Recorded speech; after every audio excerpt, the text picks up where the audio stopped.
Hi friends, welcome back to Rivas world. இன்னைக்கு நம்ம ரிவாஸ் வேர்ல்டில் என்ன வீடியோ அப்படின்னு பார்த்தீங்கன்னா கதம்ப சாம்பார் தான் நம்ம இன்னைக்கு பார்க்க போகிறோம்.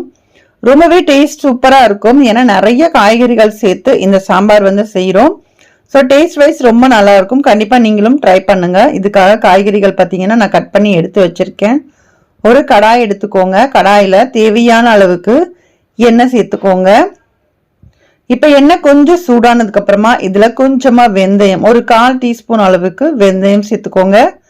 எப்பயுமே சாம்பாருக்கு இந்த வெந்தயம் சேர்த்தீங்க அப்படின்னா சீக்கிரமா கெட்டு போகாம இருக்கும். அதே மாதிரி டேஸ்டும் ரொம்ப நல்லா இருக்கும். இப்போ இதுல சின்ன வெங்காயம், ஒரு 15 சின்ன வெங்காயத்தை கட் பண்ணி சேர்த்திருக்கேன். ஸோ வெங்காயம் கொஞ்சம் நல்லா வதங்கி வரட்டும். இப்போ இது ஓரளவுக்கு நல்லா வதங்கினதுக்கு அப்புறமா இதுல ஒரு 2 தக்காளியை நம்ம சேர்த்துக்க போறோம். இப்போ தக்காளியை சேர்த்துட்டு அதையும் நல்லா வதக்கி விடுங்க.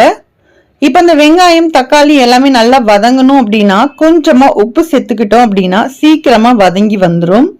ஸோ தேவைப்பட்டுச்சு அப்படின்னா நீங்க வந்து சேர்த்துக்கோங்க, இல்லை அப்படின்னா நீங்க விட்டுறலாம். நான் எப்பயுமே கொஞ்சமா உப்பு சேர்த்துப்பேன். சேர்க்கும் போது சீக்கிரமா நல்லா குழஞ்சி வெந்து வரும். ஸோ அதனால கொஞ்சமா சேர்த்துக்கிட்டேன். இப்போ தக்காளி நல்லா வதங்கி வந்துருச்சா, இந்த டைம்ல காய்கறிகளை சேர்த்துக்கலாம். காய்கறி என்ன காய்கறின்னு பார்த்தீங்க அப்படின்னா நான் வந்து ஒரு 10-12 வகையான காய்கறிகள் சேர்த்துருக்கேன். ஸோ உங்ககிட்ட எந்த காய்கறி இருக்கோ அதை வந்து நீங்கள் சேர்த்துக்கோங்க. மெயினாக பார்த்தீங்கன்னா கத்திரிக்காய், முருங்கைக்காய், உருளைக்கிழங்கு, கேரட் சேர்த்துருக்கேன், அவரைக்காய், பீன்ஸு, அப்புறம் கொத்தவரங்காய் சேர்த்துருக்கேன், சேனக்கிழங்கு சேர்த்துருக்கேன். அதுக்கப்புறம் பார்த்தீங்கன்னா நம்ம பொங்கலுக்கு வாங்கினோம் இல்லையா சிறுகிழங்கு, இது மாதிரி எல்லா காய்கறிகளுமே நான் வந்து சேர்த்துக்கிறேன். ஸோ கோவக்காயிலிருந்து நீங்கள் என்ன காய்கறி இருக்கோ அந்த காய்கறிகளை நீங்கள் வந்து சேர்த்துக்கலாம். இது வந்து கதம்ப சாம்பார் அப்படின்னா நிறைய காய்கறிகள் இருக்கும். ஸோ அதோட டேஸ்ட் வந்து நல்ல வித்தியாசமாக இருக்கும். நம்ம ரெகுலராக செய்கிற சாம்பாரோட இது இன்னுமே ரொம்ப நல்லா இருக்கும். ஸோ இப்போ இதுக்கு தேவையான அளவுக்கு உப்பு சேர்த்துக்கோங்க. எல்லா காய்கறிகளையும் சேர்த்துட்டு நல்லா ஒரு வாட்டி மிக்ஸ் பண்ணி விட்டுருங்க.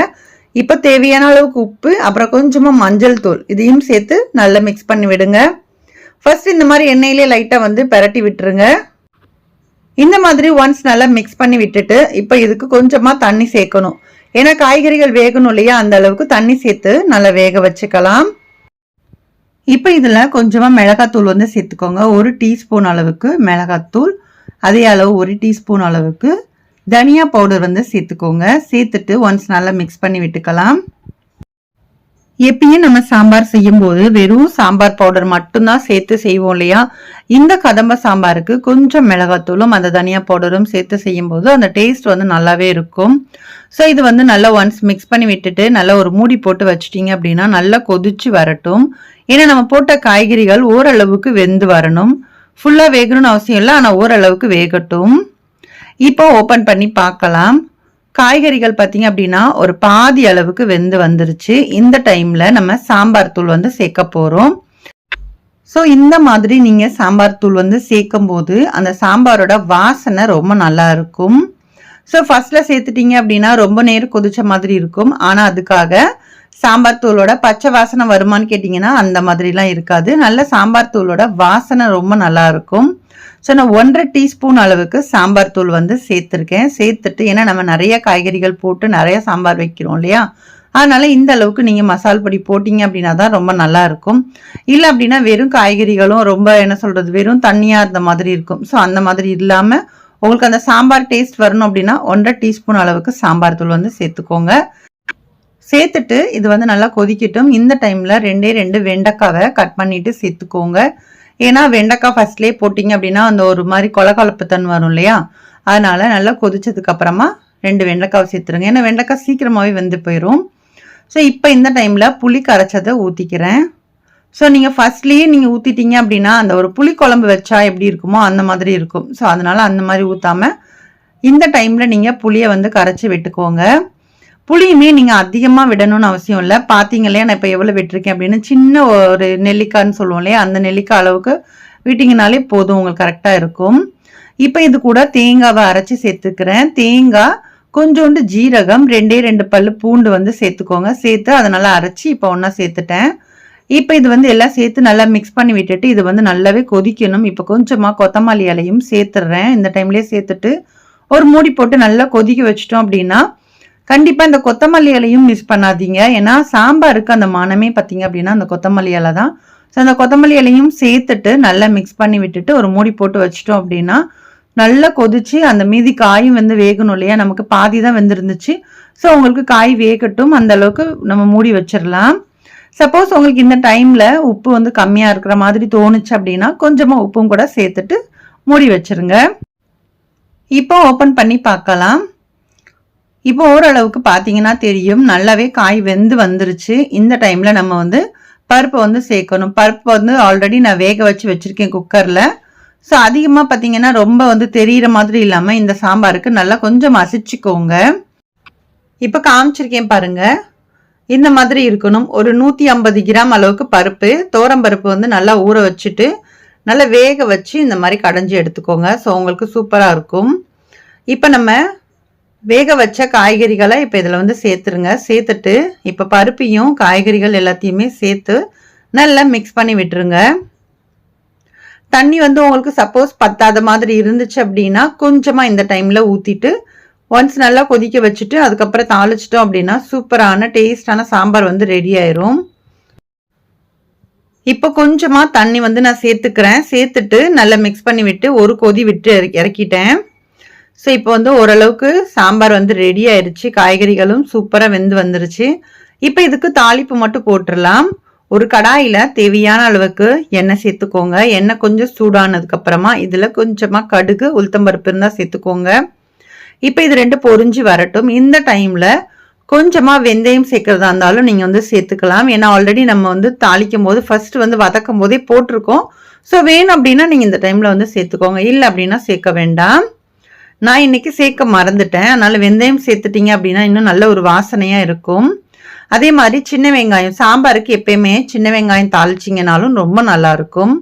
ஒரு 4 வெங்காயம் சின்னதாக எடுத்து அதை நல்லா பொடிசாக சாப் பண்ணிவிட்டு அதையும் சேர்த்துக்கிட்டேன். கொஞ்சமாக கருவேப்பிலை, நல்லா ஃப்ரெஷ்ஷான கருவேப்பிலை இருந்தாலும் அதை சேர்த்துக்கோங்க. இப்போ இதில் கொஞ்சமாக பெருங்காய பொடியும் சேர்த்துக்கோங்க. பெருங்காய பொடி சேர்க்கும் போது இன்னும் சாம்பாருக்கு நல்ல ஒரு வாசனை இருக்கும். சில பேர் இந்த டைமில் ஒரே ஒரு வரமிளகா, 1 இல்லைன்னா 2 வரமிளகாவையும் கிள்ளி போட்டு தாளிப்பாங்க. ஸோ நீங்கள் அப்படியே தாளிக்கிறதா இருந்தாலும் நீங்கள் தாளிச்சுக்கலாம். நான் வந்து சேர்க்கலை. இப்போ தாளிப்பு வந்து ரெடி ஆயிடுச்சு. இப்போ சாம்பாரும் ரெடியாக இருக்குது. ஸோ இப்போ தாளிப்பு அதில் சேர்த்துருங்க. சேர்த்துட்டு ஒன்ஸ் நல்லா மிக்ஸ் பண்ணி விட்டுருங்க. அவ்வளோதான், ரொம்பவே டேஸ்டான கதம்ப சாம்பார் வந்து ரெடி ஆயிடுச்சு.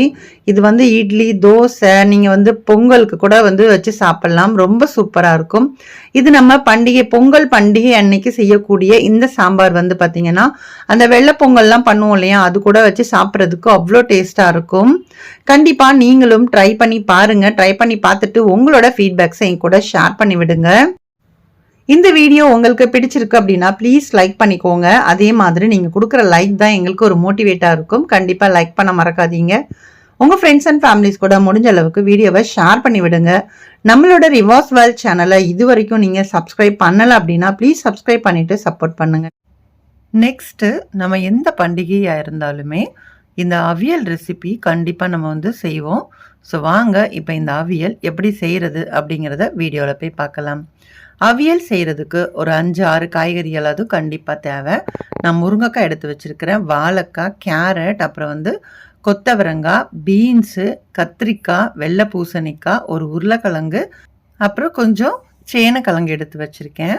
ஸோ நம்மளுக்கு மெயினாக தேவையான காய்கறிகள் பார்த்திங்கன்னா வாழைக்காவும் கத்திரிக்காவும் மெயின். அது போக மிச்சம் எந்த காய்கறிகள் வேணாலும் நீங்கள் எக்ஸ்ட்ராவாக ஆட் பண்ணிக்கலாம். எல்லா காய்கறிகளுமே ஒரே மாதிரி ஈவனாக கட் பண்ணி எடுத்து வச்சுட்டு தண்ணியில் போட்டு வச்சுருங்க. இப்போது இதுக்கு தேவையான மசாலா அப்படின்னு பார்த்தீங்கன்னா தேங்காய், ஒரு 1/4 கப் அளவுக்கு தேங்காய் எடுத்து வச்சுருக்கேன். ஜீரகம் 1 டீஸ்பூன், காரத்துக்கு ஏற்ப பச்சை மிளகா, ஒரு 4-5 சின்ன வெங்காயம், இதெல்லாம் சேர்த்து நல்லா கோர்ஸாக வந்து அரைச்சி எடுத்துக்கணும். இப்போ காய்கறிகள் கட் பண்ணி எடுத்து வச்சுருந்தோம் இல்லையா, அதை நல்லா வாஷ் பண்ணிவிட்டு கொஞ்சமாக தண்ணி சேர்த்து அதில் உப்பு கொஞ்சம் சேர்த்துக்கோங்க. தேங்காய் எண்ணெய் சேர்த்துட்டு இதை வந்து நல்லா பாயில் பண்ணிக்கலாம். ஸோ அப்போ தான் வந்து அந்த கலர் சேஞ்ச் ஆகாமல் அந்த கண்ணி போகாமல் இருக்கும். அப்போ தான் காய் வந்து நல்ல ஃப்ரெஷ்ஷான ஒரு டேஸ்ட் வந்து கண்டிப்பாக கொடுக்கும். ஸோ அதனால் தேங்காய் எண்ணெய் மிஸ் பண்ணாமல் சேர்த்துக்கோங்க.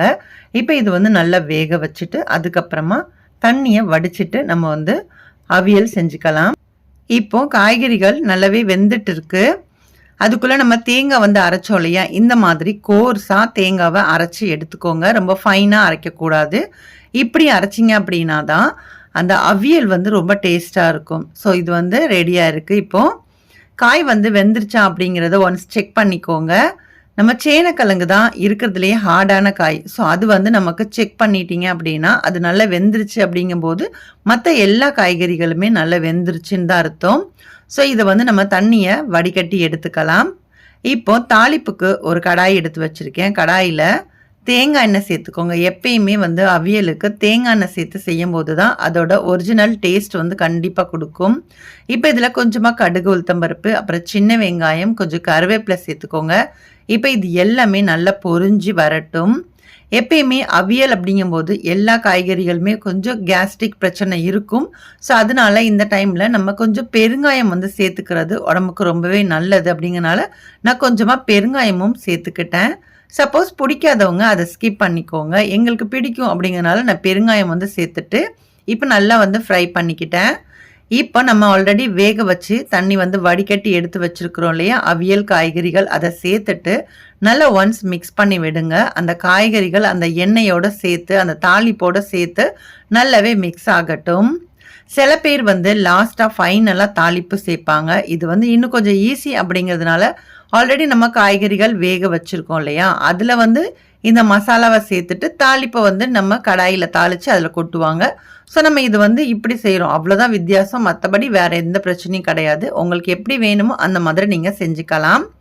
இப்போ நம்ம அரைச்சி வச்சுருக்கிற தேங்காய் மசாலா எல்லாத்தையுமே சேர்த்து நல்லா மிக்ஸ் பண்ணி விட்டுட்டு இது கொஞ்சம் நேரம் வேகணும். ஏன்னா நம்ம தேங்காய் இதெல்லாம் சேர்த்துருக்கோம் இல்லையா, அது காய்கறிகள் கூட சேர்ந்து நல்லா வேகும் போது தான் அந்த டேஸ்ட் கொடுக்கும். இப்போ ஆல்ரெடி நம்ம ஃபர்ஸ்ட்லேயே கொஞ்சம் உப்பு எல்லாமே சேர்த்துருக்கோம். இருந்தாலுமே நம்ம இந்த மசாலா எல்லாமே சேர்த்ததுக்கப்புறமா இதுக்கு தேவையான அளவுக்கு கொஞ்சமாக உப்பு சேர்த்துட்டு நல்லா மிக்ஸ் பண்ணி விட்டுருங்க. இது வந்து நல்லா பார்த்தீங்கன்னா அந்த காய்கறிகளும் அந்த மசாலாவும் சேர்ந்து நல்லா ஒன்றோட ஒன்று நல்லா மிக்ஸ் ஆகி வரும். ஸோ நல்ல ஒரு ஃப்ளேவர் வந்து அந்த அவியல் செஞ்சோம் அப்படின்னாலே நல்ல வீட்டில் ஒரு நல்ல ஒரு வாசனையாக இருக்கும். ஸோ நம்ம தேங்காய் எண்ணெயில் செய்கிறோம் இல்லையா, இன்னும் அந்த தேங்காய் எண்ணெயோட மனமும் ரொம்பவே நல்லா இருக்கும். அதே மாதிரி எப்பயுமே அவியல் செஞ்சு இறக்குறதுக்கு முன்னாடியுமே இன்னும் கொஞ்சம் நம்ம தேங்காய் எண்ணெய் வந்து ஃப்ரெஷ்ஷான தேங்காய் எண்ணெய் சேர்த்துக்கோங்க. சேர்த்துட்டு நல்ல ஒரு மூடியை போட்டு அப்படியே வந்து ஒரு 10 நிமிஷம் போல் வச்சுருங்க. அதுக்கப்புறமா நம்ம சர்வ் பண்ணிக்கலாம். அவ்வளோதான், சூப்பரான டேஸ்டான ஒரு அவியல் ரெசிபியும் நான் உங்கள் கூட ஷேர் பண்ணியிருக்கேன். இந்த வரப்போகிற பொங்கல் பண்டிகைக்கு கதம்ப சாம்பாரும் இந்த அவியல் ரெசிபியும் உங்கள் வீட்லேயும் நீங்கள் செஞ்சு பாருங்கள். செஞ்சு பார்த்துட்டு உங்களோட ஃபீட்பேக்ஸை கண்டிப்பாக என் கூட ஷேர் பண்ணுங்கள். இந்த வீடியோ உங்களுக்கு பிடிச்சிருக்கும் அப்படின்னு நான் நினைக்கிறேன். வீடியோ பிடிச்சிருந்தா வீடியோக்கு ஒரு லைக் கொடுங்க. இது வரைக்கும் நம்மளோட ரிவர்ஸ் வேர்ல்ட் சேனலை சப்ஸ்கிரைப் பண்ணலை அப்படின்னா ப்ளீஸ் சப்ஸ்கிரைப் பண்ணிவிட்டு சப்போர்ட் பண்ணுங்கள். நெக்ஸ்ட் ஒரு வீடியோவில் பார்க்கலாம். தேங்க்யூ.